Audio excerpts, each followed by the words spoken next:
Don't touch me, I'm not yours, I'm not for sale, not anymore. To begin with, I will go on to what has happened since I was arrested, but there is just one thing I'd like to bring up first of all, and I haven't brought this up publicly apart from on radio the other night. It's to do with a sacking that has resulted because of a brave man being prepared to come forward over the Hollie Greig case. I haven't mentioned it before because I wanted to make sure that good people were going to be distressed or put in a difficult situation by this, but I think it's important that everybody knows about it.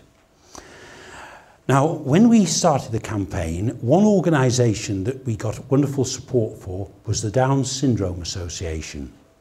They've been extremely helpful to Anne and Hollie, and particularly a lady called Susanna Seaman. As well as Susanna, who often appears on the television these days if there are any issues to do with Down syndrome, there's also a very good man called John Smithies, who was the press officer. And when we started the campaign, we kept the Downs people fully informed, and we were assured of their 100% support. We told them what we were going to do, we told them about tactics. I kept them informed of every single thing that I did, even when I was making the public statement in Edinburgh in October. And we were supported all the way through on that one by Susanna and by John.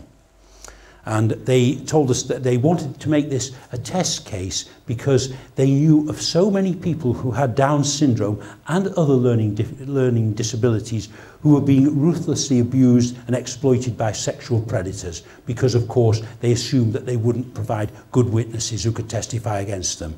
This is how bad and how cowardly these people are. But Down Syndrome Association were extremely concerned about this exploitation of people with the condition, and so they gave us 100% support. Now, around the end of October, when things were beginning to warm up quite a bit again, I got a call from the press officer, John Smithies, on Thursday, and he said to me, Robert, he said, I'm a bit bothered. He said, can I just ask your advice? And I said, well, what is it, John? Yes, of course. He said, have you had any legal threats or anything made about all the revelations that you've made, all the naming of people, all the allegations that you've made? Has anybody made any legal threats, anything at all, any reaction at all against you in a legal way about all the things that you've done and put into the public domain? And I said to him, no, John, I haven't. Not one person has ever threatened me in any way, which was absolutely true. I said, well, why do you ask? And he said, well, I've been summoned to a meeting by the chief executive on Monday. I have been putting your story, Hollie's story, around internally within the Down Syndrome Association, but it hasn't gone out publicly yet. We've just kept it in-house at the moment. But the chief executive, a lady called Carol Boyes, who significantly is a lawyer, has called me to a meeting on Monday, and I'm a bit bothered about it. I said, well, I hope it all goes all right, John. I said, but I can assure you that no action's been taken, so not against me, and I'd be the first person they would attack, surely, if that was the case. I'm the one who's naming everybody. And he said, okay, all right. Anyway, I didn't hear anything from John on the Monday, but in my mind, I was a little bit worried about him. So I gave him a call on the Tuesday, and he sounded really down when he answered the phone. And I said, what's the matter, John? He said, I've been sacked. What? He says, she sacked me. Carol Boyes has sacked me. I said, on what grounds? And he said, she said I was putting the organisation in jeopardy. I was risking the Down Syndrome Association and putting them in a situation where they might possibly be sued. I said, John, you know, you've supported us all the way. I said, I think this woman has been got at. And he said, well, Robert, I said, I can assure you if you want to take action. And he said, well, I am going to take action. I've been told I have a very good chance that I've been wrongfully dismissed of winning my case, but I've been told that I shouldn't really talk to you. And I said, well, John, if you do want to talk to me, I'm very happy to come forward at any time. I'm quite happy to come forward as a witness for you. If you're in a tribunal situation or anything else, I'm very happy to speak up for you. And I'm sure that my clients, certainly Anne Greig, will do so as well. I'm absolutely certain she will do that because you've been very good to us all and supporting us very bravely. And he said, well, there's nothing I can really say anymore. He says, but talk to Susanna. Susanna Seaman knows everything.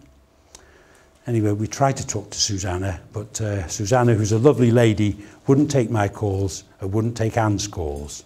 She sort of went to ground over this. But there it was.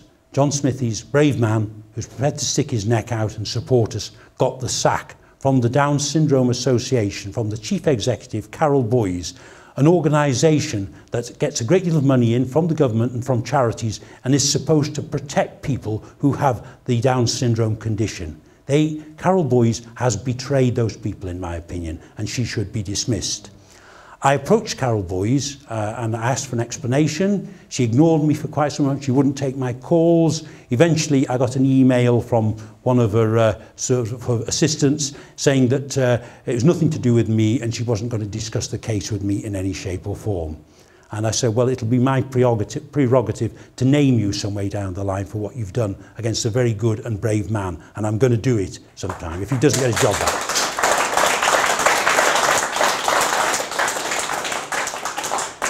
So thank you for that. So I am naming Carol Boyes. I assume she's been got at.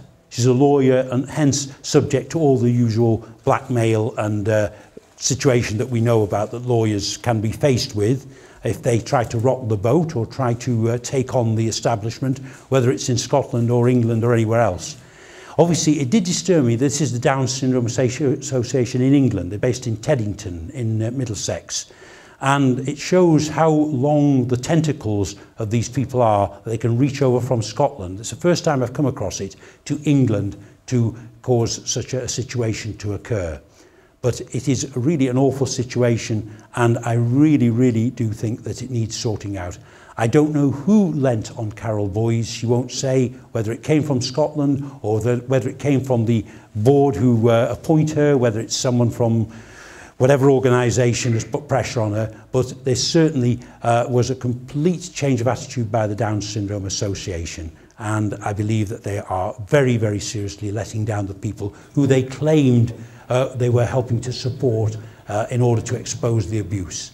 So I do hope that some action is taken there. And yes, I'm calling for the dismissal of Carol Boyes, the Chief Executive of Down Syndrome. I believe she has failed in her fundamental duty to protect the people she purports to represent. Stop stepping on me, stop pressuring me, stop oppressing me, let me be.